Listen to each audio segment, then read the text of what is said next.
right? We are still more afraid of the usual suspects, even though the usual suspects cannot do 1/100th the damage of the not so usual suspects, whose actions actually are far more contributory to our current situation and the global situation. So that wealth disparity has got nothing to do with merit, talent, intelligence, hard work, or investment strategies. It has to do with the fact that some folks had a head start.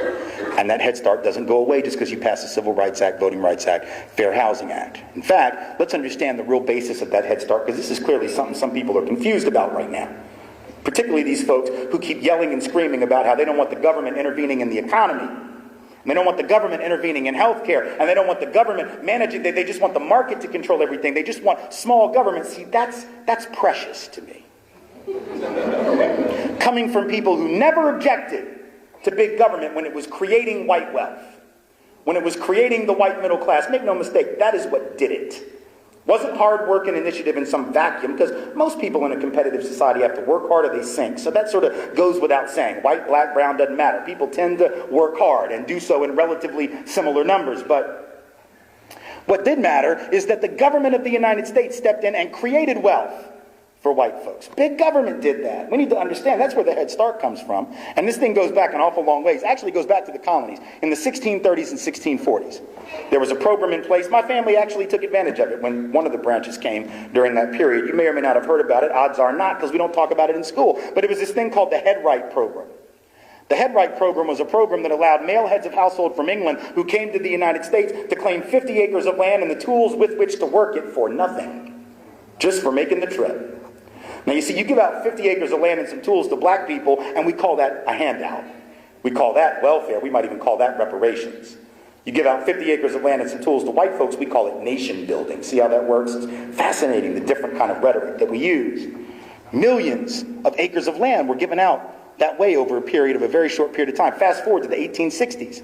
Homestead Act of 1862 gets passed. What does it do? Gives out 240 million or more acres of land for virtually nothing to white families. People of color almost completely barred from being able to take advantage of it. 240 million acres of virtually free land. The free market can't do that. Let's just at least agree on that. The small government can't do that. The market cannot take other people's land and give it to you. Right? Only a very large government with guns is capable of doing that. And that's what happened, of course, because this had been somebody else's land before, and then it got taken and redistributed. And yet what's interesting is I haven't seen a single one of the families, because there are 20 million white folks in this country today. Some estimate as many as 50 million, but at least 20 million who are the direct descendants of those people who got Homestead Act benefits, many millions of them living on that land, living on those ranches, living on those farms, living in those houses. Not one of them has showed up in Washington, D.C. and said, you know what, I got to give this back, because it seems to me that if I keep this property that the government made possible, that'd be like, what would that be like? What's the word? That'd be like socialism. So here, y'all can take this back, because I didn't get it fair and square, you see, but no one does that. Fast forward to the 20th century, not even the early 20th, the middle. So we're talking about the lifetimes of people in this room, and for others of you, certainly the lifetimes of your parents and grandparents. Right? From the 1930s until the 1960s, the first 30 years of the Federal Housing Administration Home Loan Program, add to that the VA Home Loan Program, added to that in the 1940s. What were these? These were government-created programs to subsidize indirectly by way of guaranteeing with taxpayer dollars private loans from banks. Prior to the creation of the FHA, banks would not lend money to working-class people. Didn't matter what color you were. They just didn't want to do it because the risk was too great. So even if you were white, didn't matter. If you didn't have enough to pay like half the down payment up front and you could pay it off in 10 years, you weren't getting a mortgage. That was the way it was. The government steps, so there was no middle class. I mean, there just wasn't any. The government steps in, creates the FHA program, later the VA program. What do these do? They basically say, don't worry, if the borrowers default, right, it'll be backed up by the full faith and credit of the United States Treasury, which is to say the taxpayers of the United States. So you'll get your money back, or at least some portion of it. And that made the banks willing to lend to lower income and working class white families who previously would have had to rent, just like black and brown families that wouldn't have been able to buy. But the problem was the FHA, which now is like a universal, a lot of you when you get your first home will probably get an FHA loan. That's what you do. It's low interest, the terms are good, you don't have to have a lot down, that kind of thing. But in the first 30 years of that program, it was almost exclusively for whites. Because the underwriting criteria that the banks were using that was actually given to them by a quasi-public institution, right, known as the Home Ownership Lending Corporation, which was created during this period. The underwriting criteria that they used basically made it impossible for people of color to get these loans, even though they were guaranteed with taxpayer money, including the money of black and brown taxpayers.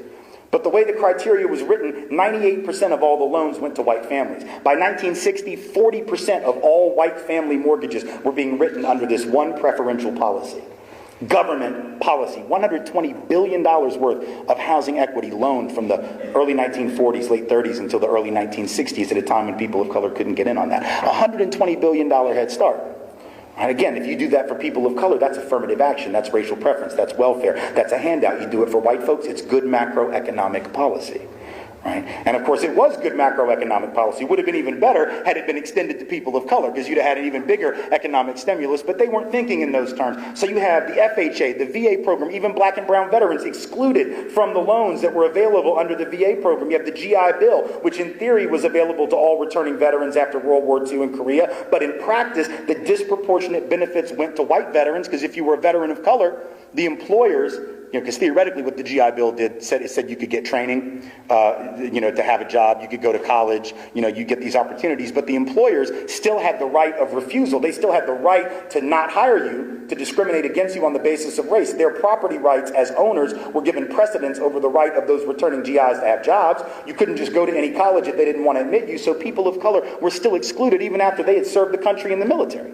So you had all of these programs, Homestead Act, VA, FHA, GI Bill, go all the way back to the head right system, all these things pumping literally hundreds of billions, one might say trillions of dollars worth of wealth into white folks' hands before people of color even got to the starting gate of wealth accumulation by the time the Fair Housing Act came around. And if you know anything about the Fair Housing Act, which wasn't even passed until 1968, you know that for the first 20 years, neither Democrats or Republicans thought it was important to put enforcement mechanisms in. So there weren't even any enforcement mechanisms until 88. Right? I mean, so 20 years, it's on the books, but it doesn't mean anything. And even now, we know that there's evidence of discrimination. I'll speak to that in a second. But the point here being, that's why I find it so interesting when those folks in the Tea Parties and all this stuff that are angry about healthcare talk about they want their country back the way it used to be when government was small. What date was that?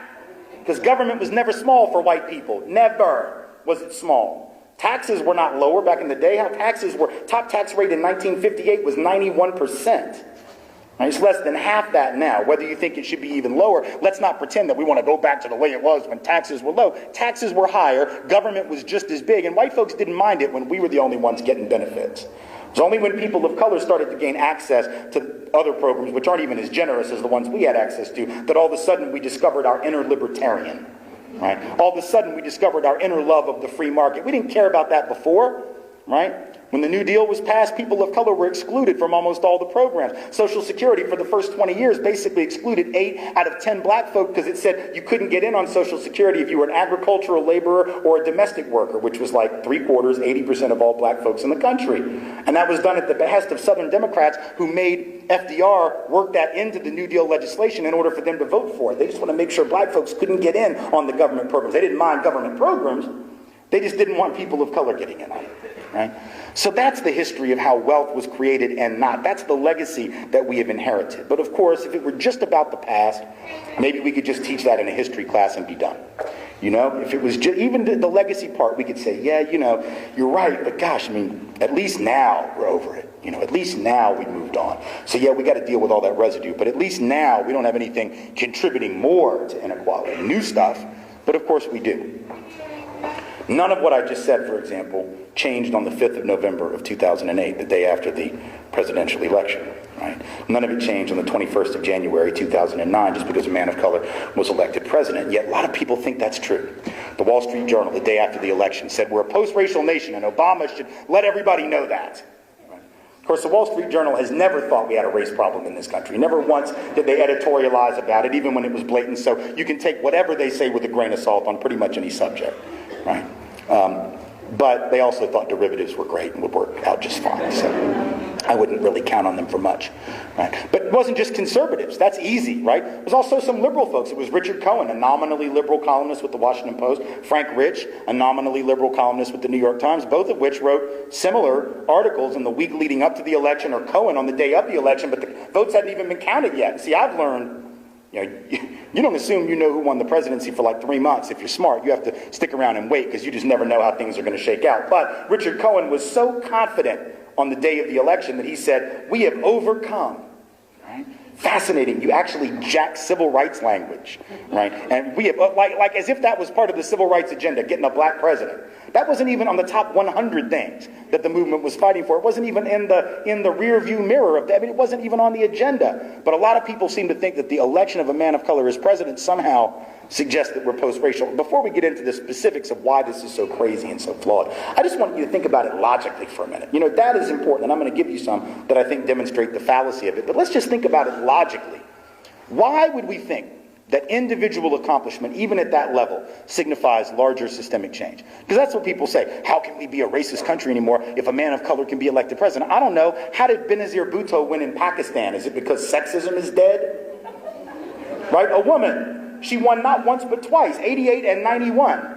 Now, she tried to come back into politics and they killed her. That's how much they loved her. Right? Assassinated as she tries to return to the political field, but elected twice as a female. If I were to say that Pakistan no longer had an issue with sexism, that patriarchal oppression had been, just eliminated in Pakistan. And this I know because Benazir Bhutto, a female, was head of state over 20 years ago, as a matter of fact. Most people, I think, would hear that and go, come on. Like, we know that girls and women in Pakistan don't have fully equal opportunity. Same thing in India, Israel, Great Britain. They've all had female heads of state. But I don't think that anyone is going to say about any of those places that girls and women in those places are not discriminated against anymore. And yet, really, that is what we're being asked to accept in the case of our own country with regard to the subject of race. That somehow individual accomplishment says there's no longer a problem. By which logic, we should say also there was no racism in 1911 in this country. Or at least none that really was a barrier to black people. And this we know because that was the year that Madam C.J. Walker became a millionaire. The first African-American and first female millionaire in this country's history, right? She became a millionaire, for those who know the story, manufacturing and marketing, distributing, developing beauty products for black women. Cosmetics, at a time when white-dominated cosmetics firms didn't see the need to do this or even care about the black market. So Madam C.J. Walker moves into this opening, right, and she creates this business, and she becomes a millionaire. Fantastic. But would anyone have said, well, Madam C.J. Walker can make it, so what the hell's wrong with all the rest of you black people? In 1911. I mean, I guess somebody could have said that, but surely we would understand how silly that was. Right? Surely we would understand that individual accomplishment, even at a level like that, doesn't necessarily tell you anything about larger systemic change. So what's the evidence? Well, the evidence is, and this is from the Labor Department just last December, that black college graduates, just to give you an idea of the ongoing disparity, and then we'll talk about the causes for that black college graduates, twice as likely to be unemployed as white college graduates. Latino college graduates, 2/3 more likely to be unemployed than white college graduates. Asian Pacific American college graduates, 15% more likely to be out of work than their white counterparts. And when people of color are out of work, they also, regardless of their educational accomplishment, are out of work for longer periods. Whether you're Asian American or African American, for example, on average 7 to 9 additional weeks out of work relative to white folks. So that's important for a couple reasons. One, it indicates that even when people of color have got similar educational qualifications, they are not having the same outcomes and the same ultimate opportunities. It also goes a long way toward debunking this notion of reverse discrimination and unfair preference for people of color. Because if that were a real problem, they'd be snapping up all these folks of color. Oh my God, a black person with a college degree, gotta hire them. Latino with a college degree, gotta hire them. Asian with a college degree, gotta hire them. This and lack of opportunity for white people. But of course, that's not what's going on. We know a study from a few years ago confirmed that. MIT and the University of Chicago. Study comes out from their econ departments. If you don't know anything about their econ departments, trust me when I tell you they are hardly leftist in orientation. The University of Chicago in particular, right?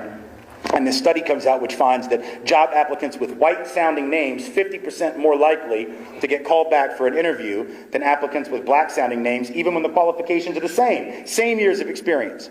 Right? Same kind of education at the very same quality schools.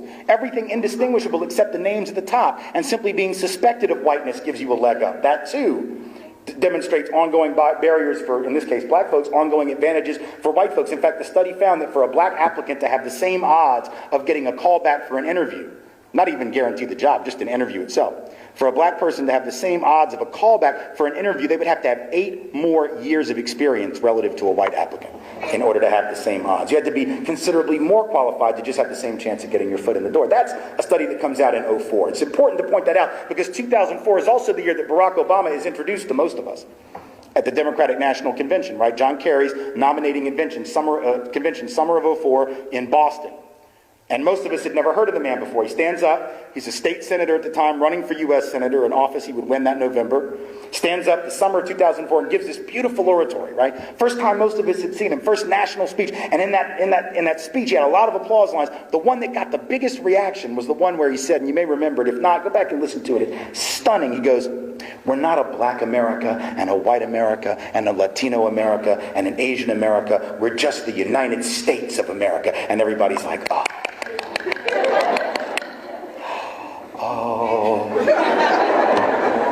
Because it was lovely, man. It was beautiful. It was poetic. It was prosaic. It was inspiring. It was absolutely and utterly inaccurate. And Barack Obama, smart enough to know that it was. I don't have any doubt that he knew, even as he said it, that he was saying something that was intellectually completely devoid of all substance. But it was a great applause line. It made everybody feel good.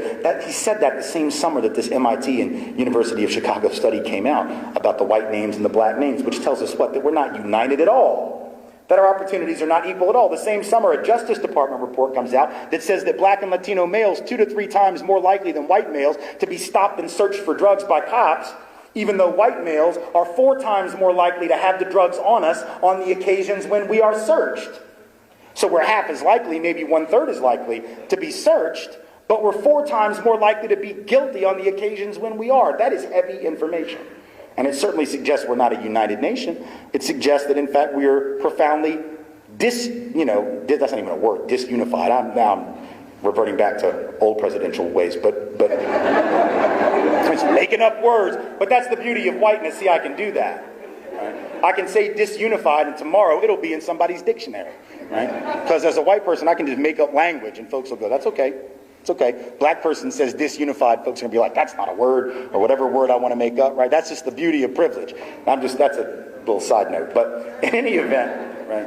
In any event, unity is not something that you have just because you say it. It's not an act of wish fulfillment. It's not like that movie with Kevin Costner, right, where he builds the baseball stadium in the back of his yard, and all those old dead white dudes come back to play.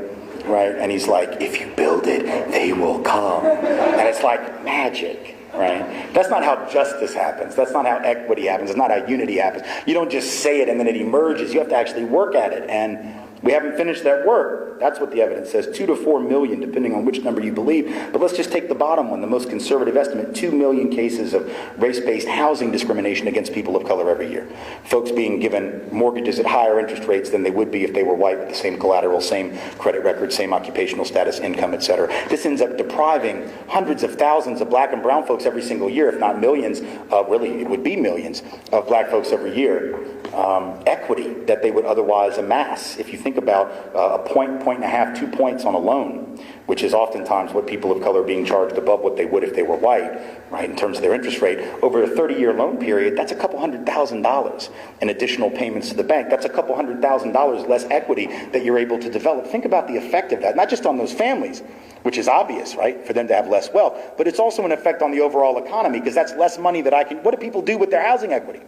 Right? Housing equity is really the number one way that most of our parents pay for our college.